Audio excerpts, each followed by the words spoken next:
हम डिस्कस करेंगे Unix and shell programming subject की यूनिट 7 की नेक्स्ट कुछ टॉपिक्स जैसे mounting a file system checking और फाइल कंप्रेशन। तो सबसे पहले हम डिस्कस करते हैं माउंटिंग अ फाइल सिस्टम कि फ़ाइल सिस्टम जो है उसको कैसे माउंट कर सकते हैं। माउंट का मतलब ये है कि करंट अभी एक्सेसिबल हमारे पास कोई फाइल सिस्टम है और उसके साथ हमें किसी सर्टेन फाइल सिस्टम को अटैच करना है, तो वो कहलाता है माउंट करना फाइल सिस्टम को।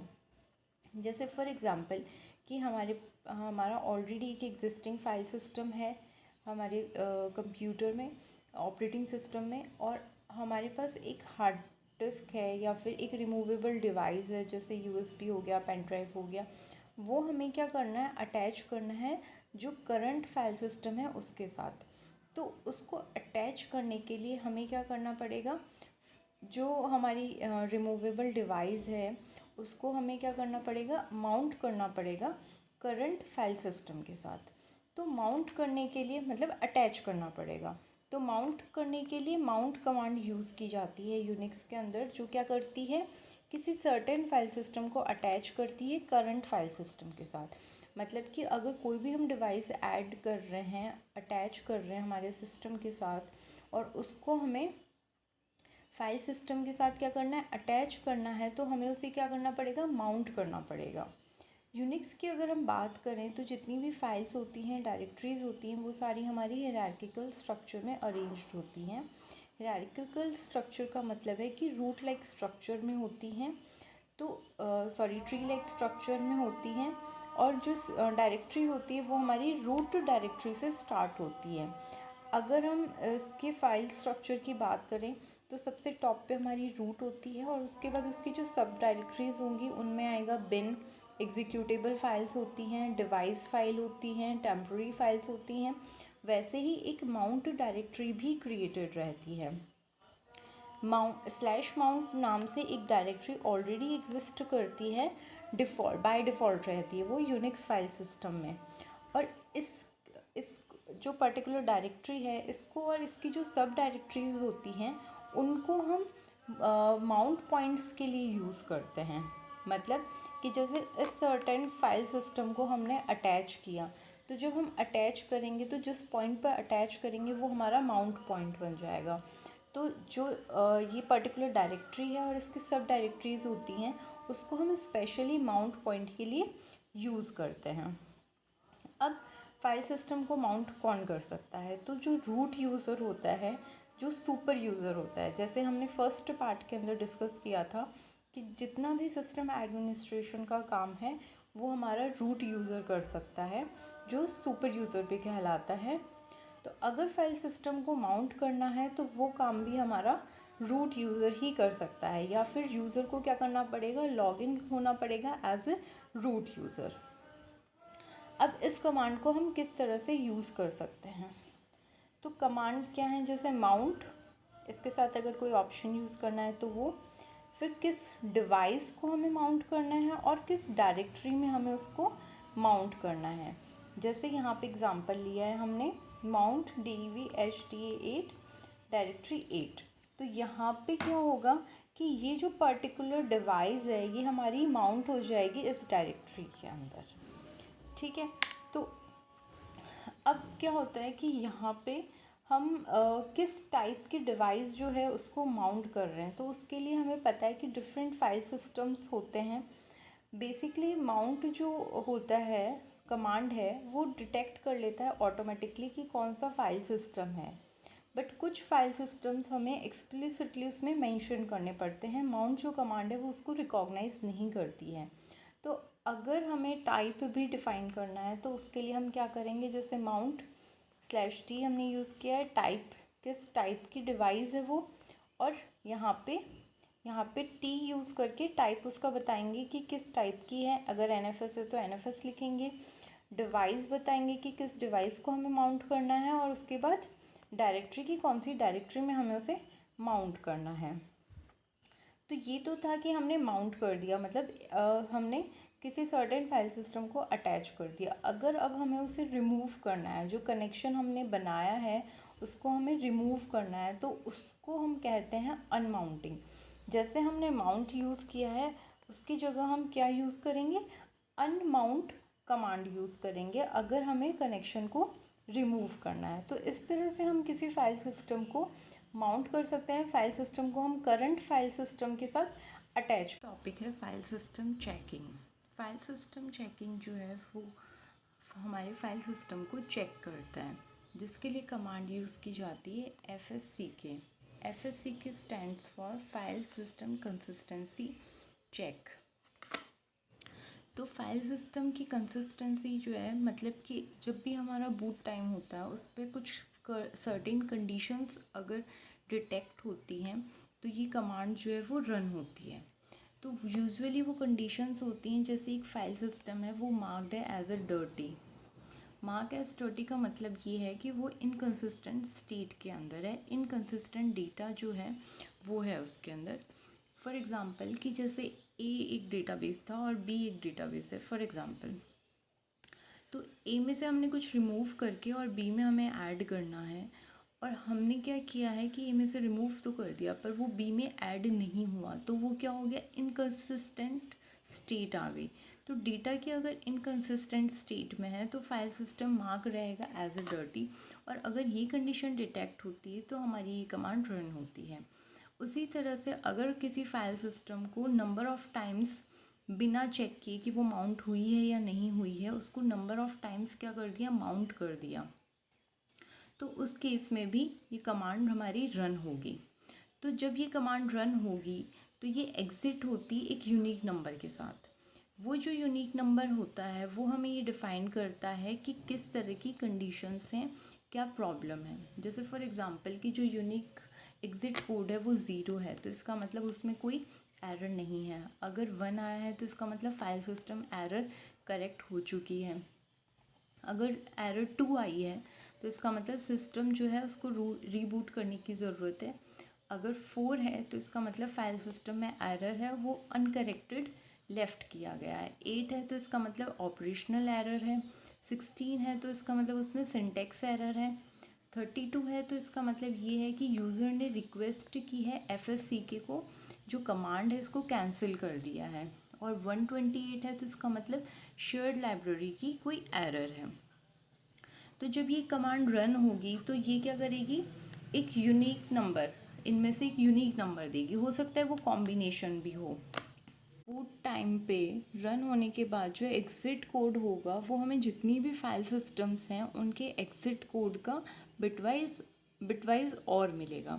फॉर एग्ज़ाम्पल जैसे पर्टिकुलर फाइल सिस्टम है जिसमें कोई एरर नहीं थी, किसी दूसरे पर्टिकुलर फाइल सिस्टम में file system error left uncorrected आया है, और किसी तीसरे के अंदर ऑपरेशनल एरर आया है। तो जितनी भी फाइल सिस्टम्स हैं उन सबका जो एग्ज़िट कोड रहा है उन सबका बिटवाइज और करके हमें एक फ़ाइनल एग्ज़िट कोड रिटर्न होता है मल्टी फाइल सिस्टम के केस में।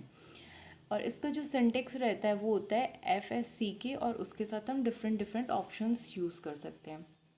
अब हम देखेंगे कि क्या क्या ऑप्शंस यूज़ हम कर सकते हैं।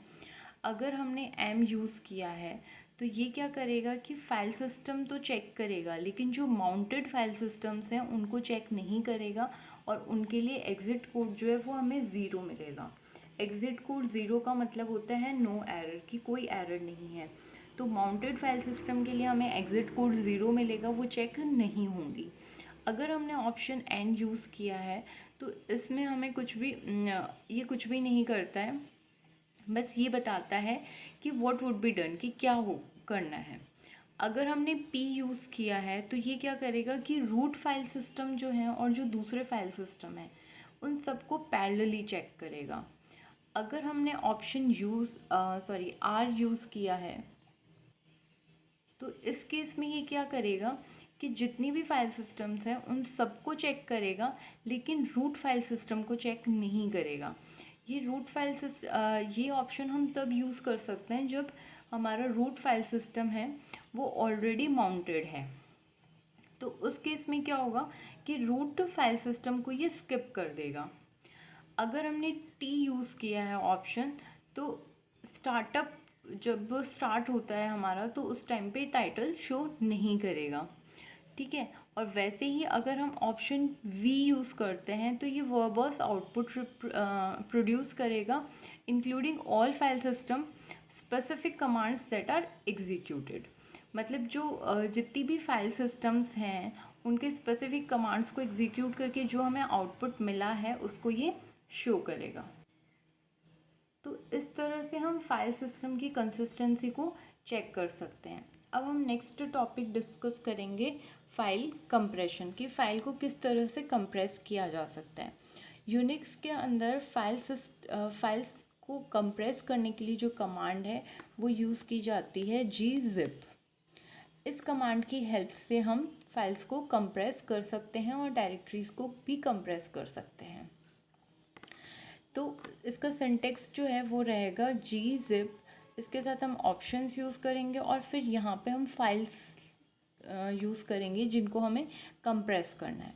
हमने यहाँ पे एक एग्जांपल लिया है, जैसे gzip के ऑप्शन यूज़ किया है रीड मी, और उसके बाद में ये हमारा इनपुट आउटपुट रीडायरेक्शन है, आईओ रीडायरेक्शन है आउटपुट के लिए gzips readme.zin, ठीक है।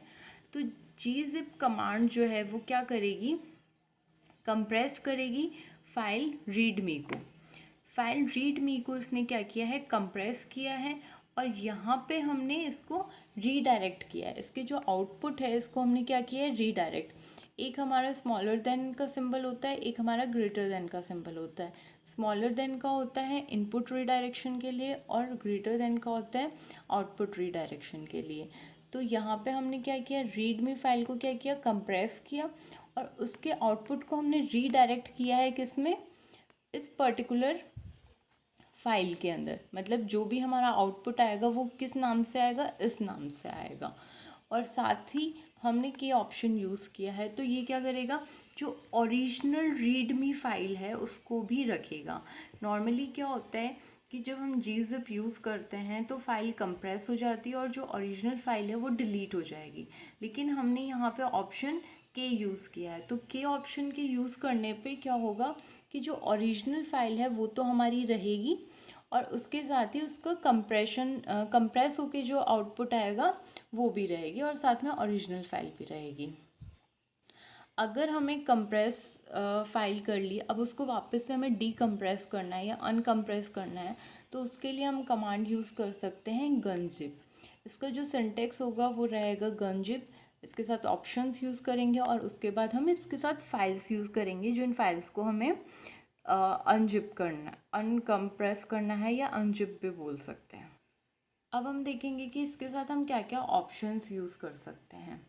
अगर हमने ऑप्शन F यूज़ किया है तो ऑप्शन F जो होता है वो फोर्सफुली कंप्रेस करता है। फॉर एग्ज़ाम्पल, फोर्सफुली से हमारा सेंस ये है कि जैसे हमने इस पर्टिकुलर readme.gz नाम से हमें आउटपुट फाइल चाहिए, इस नाम से ऑलरेडी कोई फाइल एग्जिस्ट करती है तो उस नाम से क्रिएट नहीं होगी। लेकिन अगर हमने F यूज़ किया है, ऑप्शन F यूज़ किया है, तो अगर उस नाम से ऑलरेडी फाइल है तब भी ये फोर्सफुली क्या करेगा, कंप्रेस फाइल करेगा उसी नाम से।